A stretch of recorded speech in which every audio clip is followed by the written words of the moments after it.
Welcome to Unique Parenting. I am B. Moise, and today I want to talk about behavior. And I want to have this conversation because that is usually the number one thing that a parent try to consult with me on, or what they want coaching on is basically, how do I fix this behavior? This behavior is giving me issues. I don't like this behavior. This behavior is bad, and so on and so on.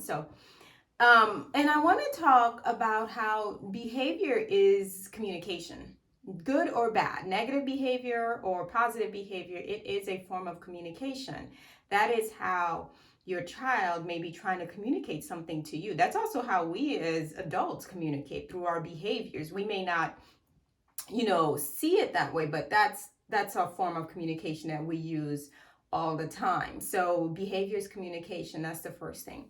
When I was in grad school, my professor was telling this story about this girl that would bang her hand into the door, or like slamming her hand into the door. And she would do this repeatedly until someone would come in and they would, stop her from doing it.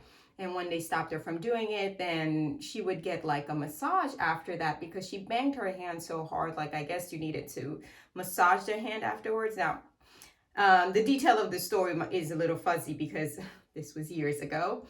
But anyway, back to the story. So she would do this repeatedly. Now, this was a non-verbal adult woman with different types of needs. So basically, she was not able to communicate what she wanted, but she would do this thing all the time.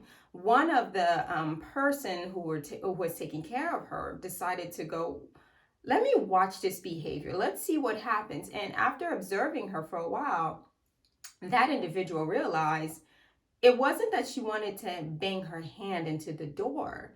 It was the massage that she was seeking after. So basically, she thought the way to get this like massage was basically to bang her hand. And then, of course, the massage came. So after a while, that individual kind of started to retrain that type of communication to just kind of say, hey, if you want a massage, this is just, touch your shoulder or something like that, so you could get the massage, so you don't have to kind of go through pain in order to get to what you really want to, in order to get to the end game. I took that in a very different way from me, and I was like, oh my goodness. So basically, anytime someone's in pain, they're trying to communicate something.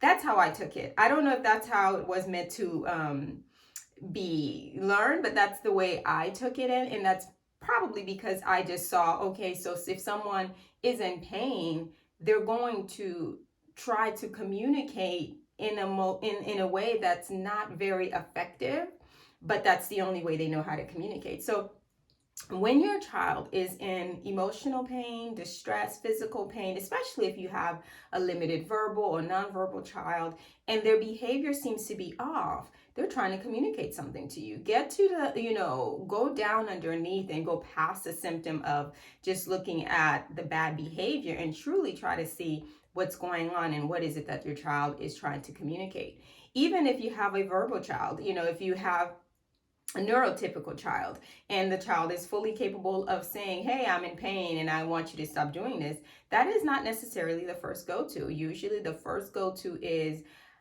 I'm going to withdraw. And the withdrawal is usually the behavior that's like, oh my goodness, this person's at it again. They don't want to talk and they're in a mood or something like that. But again, that's another form of communicating. And there's usually trying to say something that they're not capable of verbalizing at that point, simply because of the particular mental state that that person is in, or that child is in.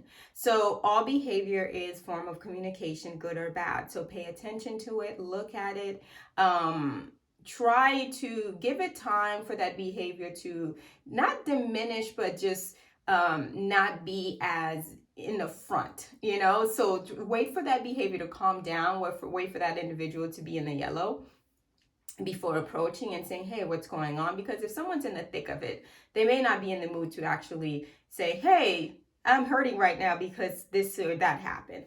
I mean, I know personally for me, my form of behavior communication is withdrawal and silence. Like, I like to go within, go into my head, and process things and think about something over and over again and try to think of 50 different scenarios of how I could have done something differently or how could I do it differently. And that's my way of communicating. My husband have to, pull me out of it and say, "Hey, B, what's going on? Like what are you doing? You're silent. What's going on?" Because that's not the way he communicates. So that's my behavior pattern. So we all have a type of behavior pattern that we communicate. It may not be the most effective thing, but it's definitely a way that we've learned. So make sure you're paying attention to the behavior pattern that your child is trying to communicate, and just to realize that all behavior is a form of communication. Whether it's good or bad, they're just trying to communicate. It's not necessarily to manipulate. It can be, but it's not necessarily that. So look at what the person or the child is trying to communicate first before you make any type of judgment as to what this behavior is. So in the meantime, I want you all to enjoy your unique parenting journey with your unique child.